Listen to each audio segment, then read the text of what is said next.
The Newsround on Off the Ball. With Gillette, for an effortless finish to your day. New Gillette Labs Razor with exfoliating bar. This is News Talk. And you are very welcome along to Wednesday night's Off the Ball. It's Richie McCormack here with you right through until 10 p.m. tonight. Packed show on the way for you as well. Up tonight we will begin our look ahead to this weekend's All-Ireland football quarter-finals with a look back at the wild and woolly events of 2014 when Kerry met Mayo over two separate nights in the month of August, firstly in Croke Park, then down at the Gaelic grounds in Limerick. We will look in detail at both of those games. We'll also have Vincent Hogan and Cian Foley joining us to look back in the incredible life of Tom O'Riordan, who passed away this week at the age of 84, an Irish Olympian, multi-time Irish record holder and a journalist of 38 years standing with independent newspapers, covered every Olympics as well up until 2000 in Sydney. And Deshaun Watson's settled 20 cases of 24 of sexual harassment in the States this week, and we'll ask what next for the Cleveland Browns quarterback with John Gonzalez. You can tweet us at Off the Ball tonight. You can text us at 52106 430 cents. Delighted to say joining us in studio, a packed house tonight, Anne-Marie Donelan from the Newsround. Anne-Marie, good evening to you.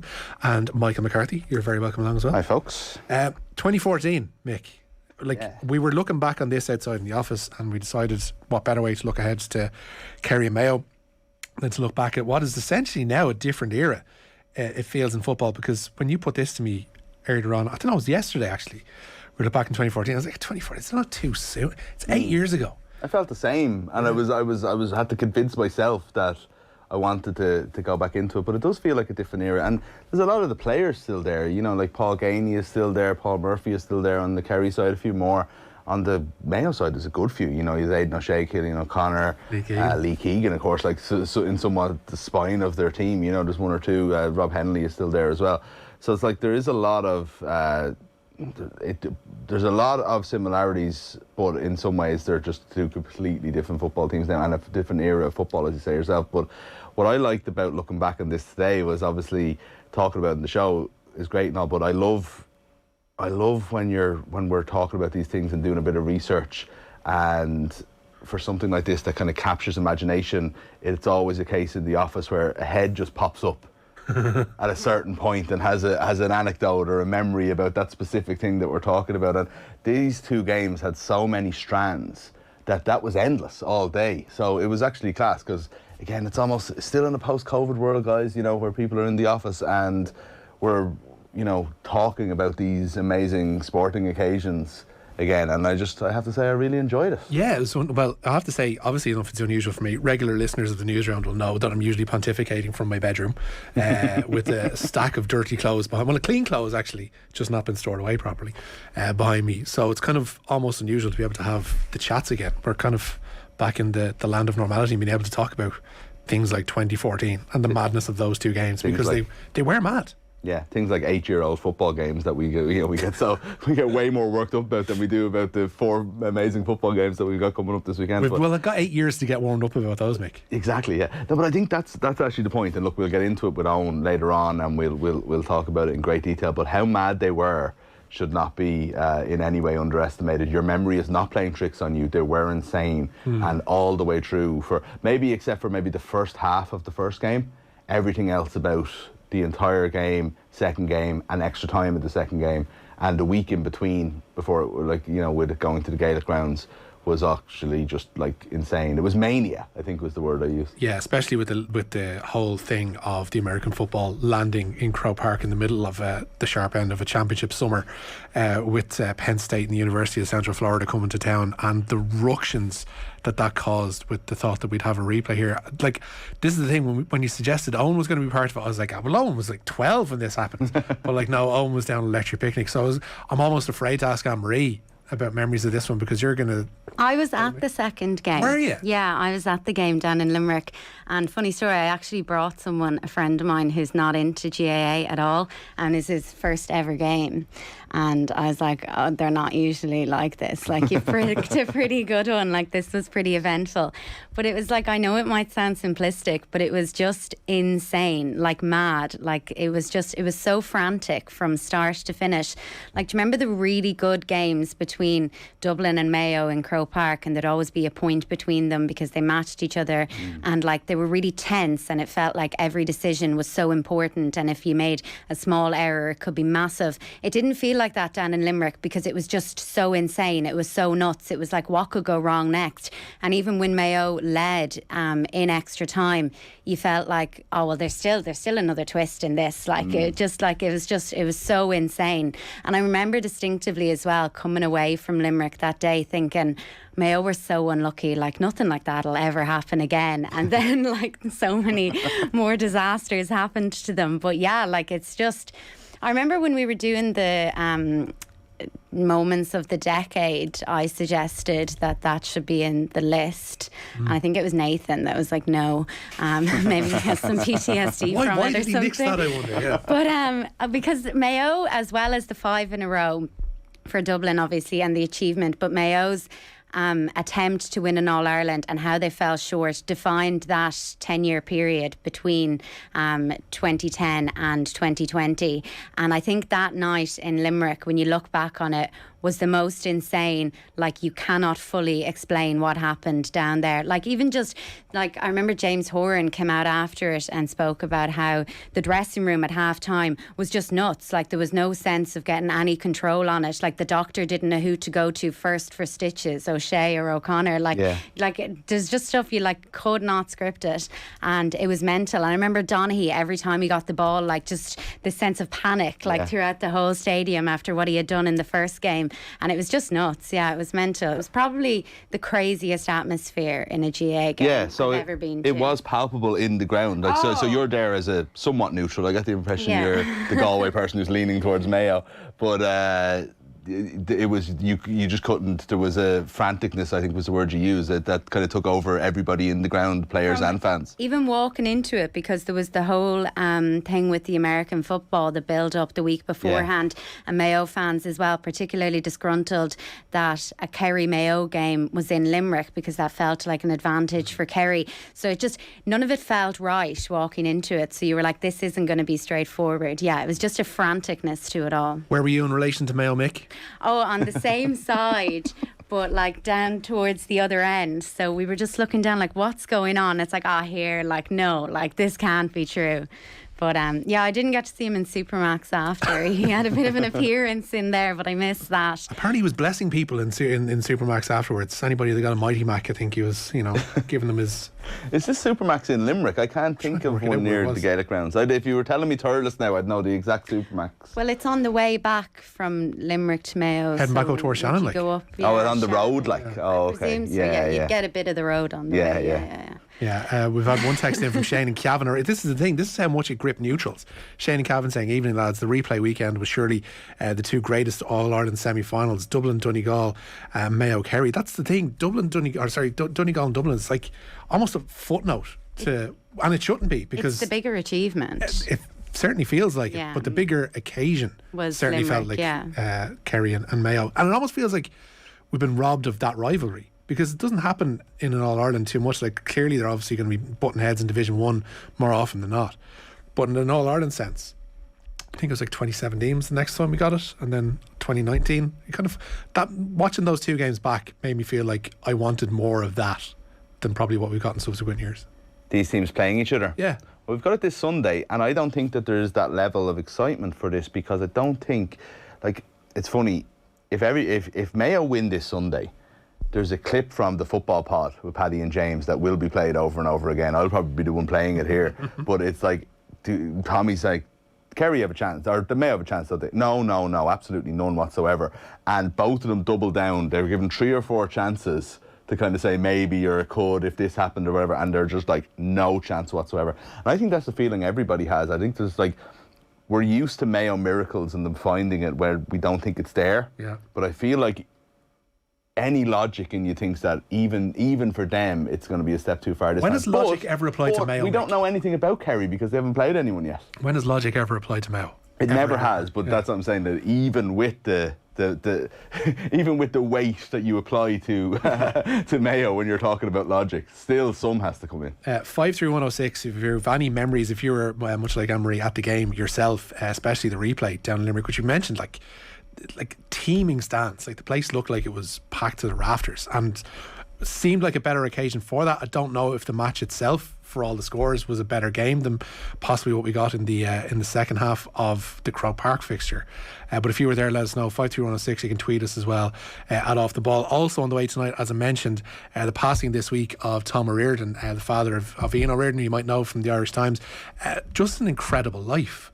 We're going back over this, and it's not necessarily covered in the piece with Vincent Hogan and Cleena, because he didn't necessarily talk about it himself. But what a life the man had before he was ever a full-time journalist. Got a scholarship in 1957 to go over to the University of Idaho. Now, for those who don't know where Idaho is, do you know where Washington and Oregon is in the northwest of the United States? Just east of that. So if you imagine going from Ardfert in Kerry, getting a scholarship to go to Idaho, not necessarily like New York or California, but Idaho, and go there and study, and then moving down to California, representing Ireland at the 1964 Olympics, setting multiple Irish records, multiple times a winner of the Irish Cross Country Championships, competed in World Cross Country Championships, managed the Irish World Cross Country team in 1979, and then parlayed all of that knowledge and all of that experience into a mighty career in journalism, which took him right up until the Olympics, I guess, in 2000 in Sydney. But just an incredible life, and one packed to the gills and really well lived, and some brilliant stories, some really warm, touching stories coming up from Vincent Hogan and Cleena Foley about the great Tom O'Riordan. That's on the way for you a little bit later on. And also coming up at 7:30, the latest on Deshaun Watson, who settled 20 cases of 24 incidents of sexual harassment in the United States. We'll ask what is next for him, the Cleveland Browns quarterback, with the Ringers' John Gonzalez. But we better crack on with the Newsround, which is brought to you with Gillette Labs for an effort finish to your day. Anne-Marie, big transfer news, and one heading out of Liverpool. Yeah, Sadio Mane was officially unveiled as a Bayern Munich player this afternoon. The 30-year-old Senegal international has signed a 3-year deal with the Bundesliga champions. The striker has cost them £35 million sterling. Mane will be missed at Liverpool, having been an integral part in their recent success, scoring 120 goals since he arrived from Southampton back in 2016. He leaves with a Premier League, Champions League, FA Cup and League Cup medal. At his unveiling today, he explained that working with Bayern's head coach Julian Nagelsmann was a particularly attractive prospect. I'm really pleased, really happy to be finally in Munich. The club was really interesting, and finally I'm here, really happy, and I'm very looking forward for the new challenge. We spoke a lot, and yeah, I was really happy and really pleased with the project. And of course, I didn't think twice and just accept to come to Munich. It's the right time and the right club, and of course the right coach. And then I don't hesitate twice to decide to come here. Interesting background. That particular clip. There's some slow jams music on in the background, and then there's like an ambulance alarm, which is a nice counterpoint to the slow jams. This, I don't want to say end of an era, because that'd be silly. But it does feel like the drawing of a line in terms of Liverpool and how they're going to approach things from here on in, with Mane going such a consistent performer over the last 6 years. Like, you'd have to say, be one of their greatest signings ever, just in terms of his level of consistency, a constant level of performance, and the fact that Darwin Núñez signed as a replacement seems like a much different player. Yeah. So how they recalibrate that attack going forward is going to be really interesting going into next season, and if it's something they're able to do, because it's not often you see teams recalibrating an attack, but that feels like what Klopp and Co are doing. And don't forget that we're probably looking at another 1 year at this stage. It's looking more and more likely another 1 year of Mo Salah. So, you know, is this all part of a master plan of trying to not have, like, trying to have a more seamless end of an era, and already have started on the new era? And you look at the success of Diaz, you look at the success of Jota, you know, there's a feeling that Núñez could follow those paths even in a better way. Like, I mean, this guy is like more widely touted than either of those two were before they signed. It's an interesting one to see. We have one more year of Salah as Núñez is settling in. They buy someone next summer, and suddenly it's a whole new front three without us ever even realising it. It does feel as well, though, like he could be tweaking the system. Like, Mane was so integral to the press, more so than Salah. And will Núñez be more of a target man, like an out-and-out striker? You would figure they need to maybe change around their midfield a little bit as well, because that looked like it needed more legs towards the end of last season. Thiago is not, you're not going to get a full 60 odd games out of him a season. Well, there's Jordan suggestions as well that Trent Alexander-Arnold could be seen in midfield next season. Good Lord. I'm just like, we've been hearing that for a while. Yeah. It's hard to know. Like, I do think you make a good point though, Amory, about like the change of system, and it's like Jurgen Klopp. If Jurgen Klopp is the manager we think he is, one of the two best managers in the world, he is going to see a need for a change of style before we do. And you know, like, football evolves all the time, and it's in these almost like pods of 3, 4, 5 years, and the Peps and the Klopps are usually ahead of that. He's not going to play the same high intensity, high press football for the rest of his career. And maybe we're going to see a change sooner rather than later. They've got Fabio Carvalho, who I think has gone under the radar a little bit in terms of coming in and offering something a little bit different. He looked incredible for Fulham, and the bits and pieces I've seen him. But in terms of bodies, like, they've lost Origi. He's gone off on a free transfer seemingly to AC Milan. Takumi Minamino has gone off to Monaco. Just in terms of bodies, do they have enough people there for next season, do you think, Mick? Yeah, well, it's hard to know, and also the summer is far from done yet as well. But they've brought in, as you said, 2 players. They've probably let go 3 in terms of the forwards at this stage. Would it surprise you that somebody comes through into the first team, or they sign somebody else in the meantime? A lot of people said the depth of the squad wasn't deep enough last September when the transfer window closed, and then they contested all 4 competitions. Yeah, but they looked tired at the end. I just don't think it's up front where they had those issues as well. I think it's possibly in midfield. Obviously, we've seen it in defence the season before last, and that might not, like, you know, that's probably less of an issue now. But I think you're right in what you said originally. Is I do think a big midfielder is probably the signing they have to go this summer. But yeah, look, I mean, it's interesting times because Mane is such an integral part of everything they did well, and it's going to be weird him not having him in that Liverpool team. It's like somebody's missing. So he left. Where did he go? We didn't even get to go to the leaving party. Plenty of golf news around as well today, Anne-Marie. Yeah, and the RNA will allow golfers who have signed up to the LIV Series compete at the 150th Open Championship, which takes place next month. The decision to allow those already qualified or exempt means that Dustin Johnson, Bryson DeChambeau and Phil Mickelson will all be allowed to play at St Andrews. The R&A has followed suit with the USGA, who allowed qualified LIV golfers to compete at last week's US Open. The PGA Tour, meanwhile, decided to ban those involved in the Saudi-backed breakaway tour, and they've announced today plans to increase cash prizes at several marquee events and revamp its schedule to dissuade players from joining the breakaway league. Speaking today, 4-time major winner Rory McIlroy once again voiced his frustration at players signing up to LIV. They say one thing and then they do another.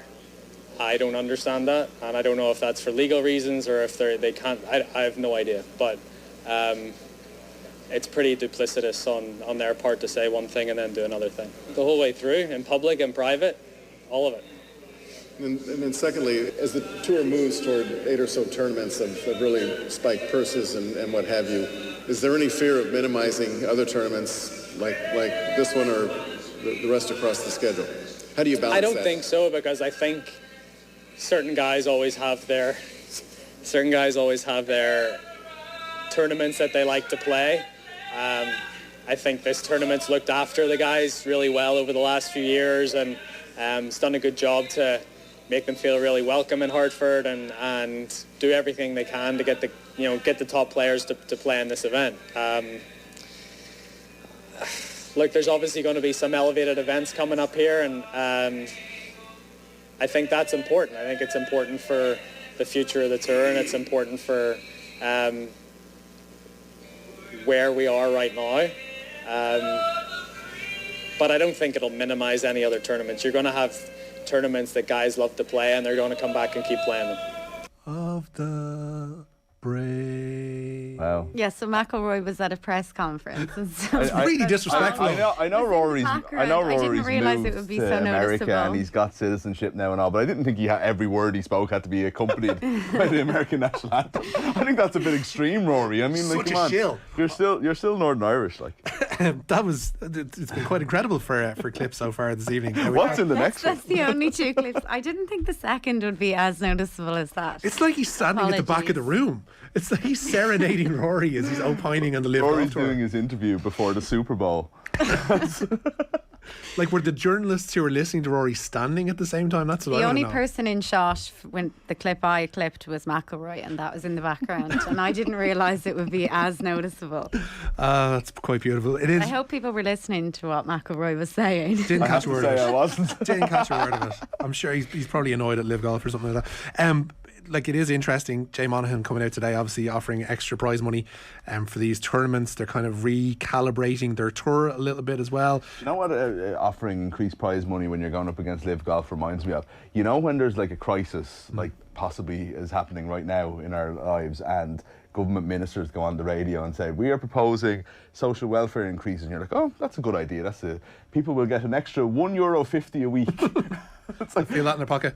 that's what this feels like. It You know what I certainly mean? does. It's like it's going to cost them a fortune to increase this prize money, and it's going to have absolutely no difference whatsoever, because it's still going to be a drop in the ocean compared to what LIV Golf are going to offer. But I suppose they have to do something. Yeah, interesting quotes from Jay Monaghan, the PGA Tour commissioner, essentially saying they can't compete essentially with a foreign monarchy that is spending billions of dollars, is what he said today. But also he was asked by Jason Sobel about the 8 tournaments receiving increased purse sizes. Where did the money come from? Asked Sobel. If it was available, why wasn't it offered previously, and is it a direct response to LIV? Monaghan says it's been in the works for a while and it's not a direct response to LIV. Yeah. What was a direct response though was that during, I think 2 minutes into Monaghan's press conference this evening, LIV Golf announced that Brooks Koepka had officially signed on to be their next entrant. So that's the world number 19 is going to be in Portland next week for the next instalment of the LIV Golf. I don't know. I don't know what to make of this anymore. Like, it's not a lesser caliber golfer, but it's the big names. But what does the LIV Golf Tour mean apart from just loads of money? See, this is what I was saying. We were talking about this with Joe last night. Like, for me, at some point, viewers, they may want to watch these interesting characters, and they are signing up the more interesting players, let's face it. But until they are in I don't want to watch exhibition golf. Yeah. I want to watch people in a competition to see who's the best, and it doesn't feel like LIV is like that. But in all fairness, and fairness, I don't know, it's not going to make me support it or anything, but in all fairness, they've had only one tournament. It was confusing and strange and didn't feel like competition was at the heart of it. That might not last forever. They could settle down into being an interesting tour, and we could have 2 kind of head-to-head tours, and they meet in the majors, and there might be something interesting at that while still morally bankrupt and disgusting, but at this stage it doesn't even feel like it's that. And also, if you're being paid so much money as as a fee for turning up, There's no stakes essentially because it's no cuts. what are you playing for? Because golf is built on prize money. So the prize money is surely a drop in the ocean compared to the salary that these guys are getting, or the fee that they're getting to exclusively play for LIV. Some more potential names to sign up for LIV are coming to town, Anne-Marie. Yeah, it's been confirmed that Cameron Smith, Xander Schauffele and Hollywood actor Bill Murray will play at next month's JP McManus Can I interrupt Pro-Am. here to just say that during the Rory McIlroy clip, I read ahead here and was absolutely astonished to see that not only Cameron Smith, Xander Schauffele and I had signed up for LIV Golf, but that so had Bill Murray. and I completely got the wrong end of the stick there. That would be quite a get, to be fair. Yeah. And I think that might convince me. I think to I go might over start to watching Johnson then. to watch Yeah. Bill. But yeah, that's why he's been in art, and he's obviously knocking around. If you have any Bill Murray sightings, let us know. 53106. Yeah, he was at the hurling. They must Yeah. be friendly. Oh, they are, yeah. Yeah, all right, okay. Yeah. This is an unbelievable lineup, by the way. The incredible. JP's Pro-Am is the best golf tournament in the world. There's a definite case to be made there. There is a definite case to be made there. Who else have we got on, Anne-Marie? That means that 10 now of the world's top 11 ranked golfers are confirmed for the sold-out event, with the field now complete. Matt Fitzpatrick, Scotty Scheffler, Justin Thomas, Tiger Woods and Colin Morikawa will also take part, as well as these Irish stars Padraig Harrington, Paul McGinley, Rory McIlroy and Shane Lowry will also feature. That's an obscene lineup. I told you. That's an obscene lineup. You throw in the likes of who were the other celebs apart from Bill Murray, Joe Malloy and Nathan Murphy. I asked Joe genuinely seriously had they been invited down, and I think he was a bit insulted. I don't want to talk out of school. They are so gamming for an invite to this thing. I presumed they would life. be, and he was like, no, and I got the impression he didn't want to talk about it. Don't forget to subscribe to Golf Weekly, etc, etc, etc. Huge signing out west for Sligo. Sligo Rovers manager John Russell says he believes their supporters will enjoy watching exciting new signing Frank Levac. The attacking midfielder has been capped 24 times for Estonia and makes the switch to the showgrounds from Levadia Tallinn. Levac could make his debut at home against Shelbourne on the 2nd of July, and most importantly, he's free to play in Europe. Yeah, wasn't playing for Levadia in the preliminary round of the Champions League yesterday, so obviously he's going to be free to play for them. More machinations in Chelsea. Yeah, new Chelsea co-owner Todd Bowley will act as interim sporting director to handle the club's summer transfer dealings. He's also been confirmed as the Premier League club's new chairman, replacing Bruce Buck. And Romelu Lukaku is returning to Inter Milan just 10 months since leaving the San Siro. The Belgian striker is set to join on loan from Chelsea for a fee of just under £7 million. He left Inter last season to rejoin the London club for £97.5 million. Lukaku That's apparently bad business. Lukaku in tears That's a fair apparently. point. Lukaku in tears that he's getting to go back to Inter. He was delighted with it. I'm sorry, Romelu Lukaku has one of the weirdest careers. We're going to look back on that in 8 years, considering that's our our biting point here at the moment. But like, there was a time last summer when Chelsea signed him that I thought like Romelu Lukaku is the best striker in the world. He's like unplayable. He'll run I don't roughshod know how over the you Premier could League. possibly defend against this guy. And then he comes and does nothing for a year. And he'll go back and he'll score 30 goals for Inter, win them the Champions League, be signed by Liverpool or someone, be a flop again. It's like if you've been an amazing striker in Serie A, don't move to Chelsea. That seems to be the historical note. Lukaku, obviously, amazing in Italy. And he was, to be fair, for Everton and West Brom. Shevchenko. Hernan Crespo. Yeah. Should have been one of the greatest Premier League players of all time and just was a complete shadow of himself, you know? Got injured. He started off with like about 5 goals in 6 games or something like that. But Andrew's after pointing out Gonzalo Higuain, who's another one as well. Yeah, very good. Don't move to Chelsea, kids.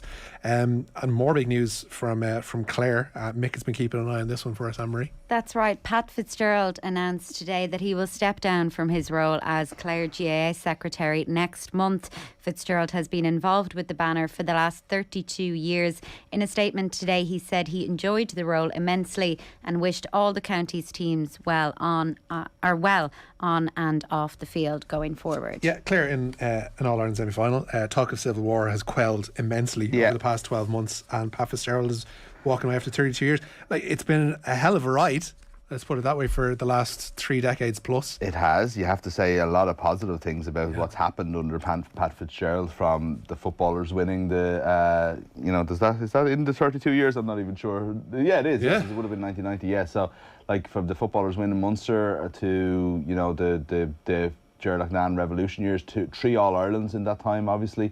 And now back kind of in a strong position again. Obviously there was a lot of stuff in the last couple of years kind of falling out with Brian Lowe, and Clare seemingly, falling behind the times a little bit, and, accusations that like grounds and training areas had fallen into disrepair and maybe the money wasn't being raised in the right way, and, there was a lot of upset, and there was a lot of anger towards Pat Fitzgerald for the last couple of years, and to be honest, in the last 12 months that has quelled. And there was an image of Brian Lowen and Pat Fitzgerald hugging after one of the games early in the championship. I remember Anthony Daly was astonished at seeing it, and maybe things move on over time, and I think ultimately people will look back at Pat Fitzgerald as an unbelievable tenure as running a county like Clare for 32 years without any shadow of a doubt, the most successful time in the county's history. Yeah, it's been quite something. Anne-Marie, thank you so much for the news round. Mick as well. A few texts in, obviously, on Mayo versus Kerry. Hey lads, was at both matches. The second day was nuts. Had 2 kids with me and they couldn't get their heads around it. I got so excited near the finish that I accidentally hit a man on the head twice with the programme. Stayed for a while afterwards. I met the team on the bus and they were still buzzing as well. We'll never forget it. That's from James and Kerry. And Albert in Temple Oak pretty much sums things up from a Mayo perspective, saying such is Mayo's luck this Sunday. They could be winning by 7 points going into the last minute of an All-Ireland All-Ireland final. A tsunami would rise from the Royal Canal and cause the match to be abandoned. Albert in Temple Oak, thank you very much for your text. Keep them coming. 53106. Busy show on the way. We will be looking back on 2014 and all that as well. We'll be looking back in the great life as well of Tom O'Riordan with Vincent Hogan and Cliona Foley. And up after the next ad break, we'll be talking to Sean Watson. But first, time to give away some cash.